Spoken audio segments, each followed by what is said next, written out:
Good morning, West Virginia Westland Bobcast. This is Channel 22 News, and you're here with David Denning. And Chloe Purdue. To begin this week's show, we dive into the confusing world of someone with an undecided major.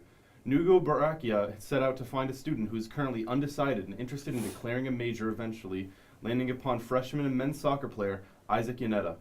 Isaac talks us through what it's like to be an undecided and a freshman, and where he sees himself in the future. Hello everyone, this is Nugo Barkaya, Channel 22 News. I'm with Isaac Yoneda. Isaac, how are you? I'm doing fine, how are you? Good, thank you. Isaac, what is your major?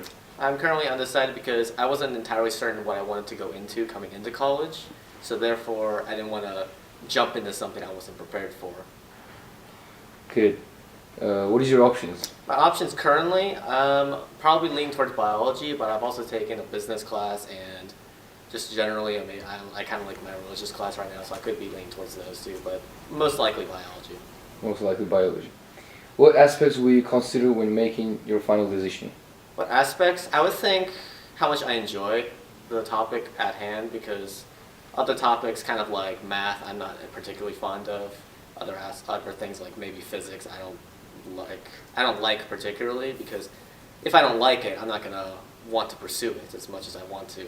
But for stuff like biology, I do enjoy talking about life, talking about how things change over time, and I think that's something I like to pursue most of all. Great. Good luck and thank you. Thank you. Great stuff, Nugo.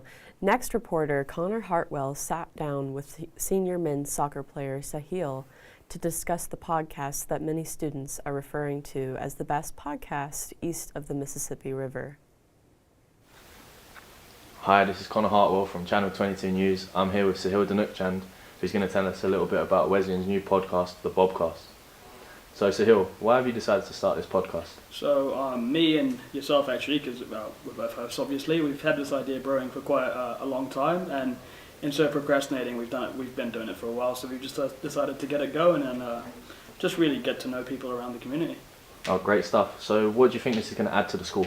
I think it's just going to add like different layers to the school, because we're obviously interviewing people around campus in terms of coaches, staff, and even athletes hopefully into the future. So it'll just let people know more about the Wesleyan community and how the people are and more about them.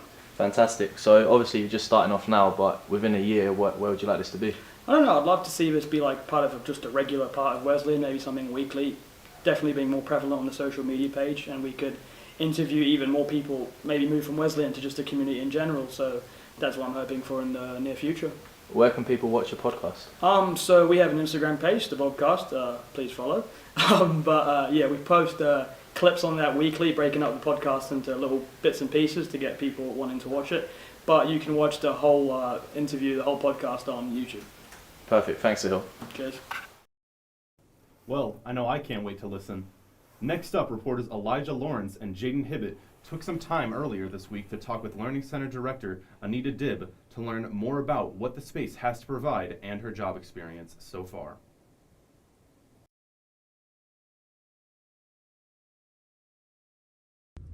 I think the most important thing we provide are accommodations for students with learning disabilities. We provide note takers. Students can take their tests with extended time. They can take their tests in a separate location so they can have less distractions. They use technology to help with having books read to them and help them with note taking in their own classroom with their own notes.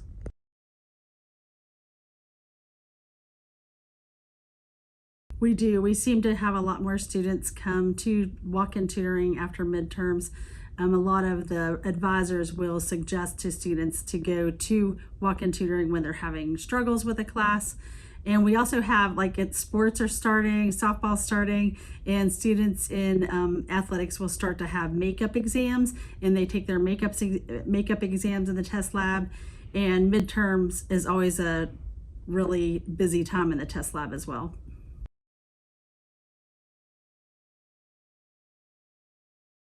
Getting to work with the students one-on-one and help them find the resources that will help them be successful in college is my favorite part. Thank you so much, gentlemen. With February being Black History Month, there are many events in Buckhannon to celebrate the nationally recognized ongoing holiday. Last Friday, our very own Anaya Hyman attended the Black Excellence celebration that occurs every year. Check out these highlights from the inspirational event.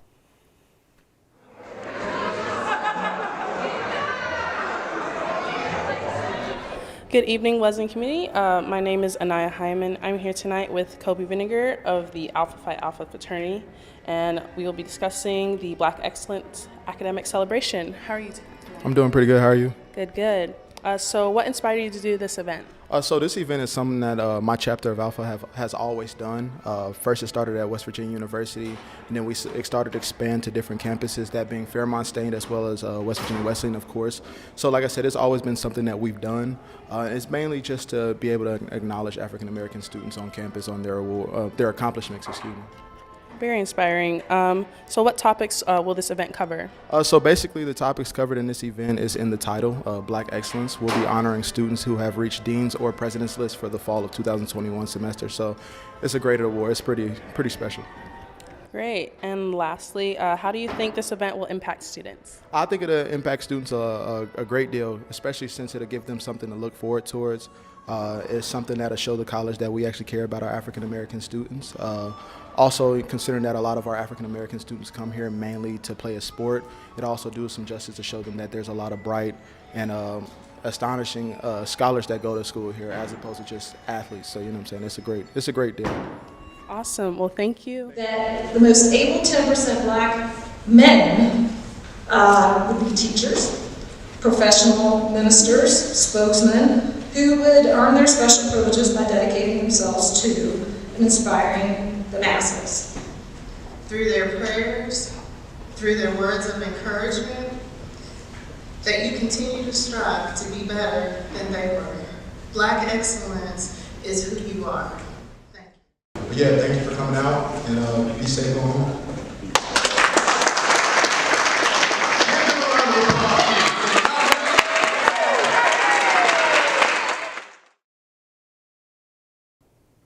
Thanks, Anaya. Now for a sports update. The acrobatics and tumbling team picked up their first win at Glenville State on Sunday. Softball opened up their season at Glenville State Tournament this weekend. Although dropping 2 on Saturday, the Bobcats came back to take 2 on Sunday. Allie Robinson had a standout performance Sunday, blasting 2 home runs against IUP and 4 RBIs in that game, and then again coming up with another RBI in the second game. Men's basketball was able to finish their season on a high note with a win over Davis and Elkins. Senior Braden McGrew dropped 22 points in his last game for the Bobcats. Women's basketball fell to Davis and Elkins. Women's lacrosse also did not fare as well this weekend, falling to Mount Union on the road this weekend. As many of our baseball and softball teams head to warmer weather to compete over spring break, we wish them a safe travels and good luck. Chloe, can you give this week's weather forecast and tell us what events are happening at Westland this weekend? I certainly can. With wet weather behind us, we should get a dry spell for at least the next week and heading into spring break. Temperatures are staying pretty mild with the highs in the mid-50s and the lows in the high 40s. A warm-up is on its way, and as we head into spring break, with the highs nearing 60 towards the end of the week.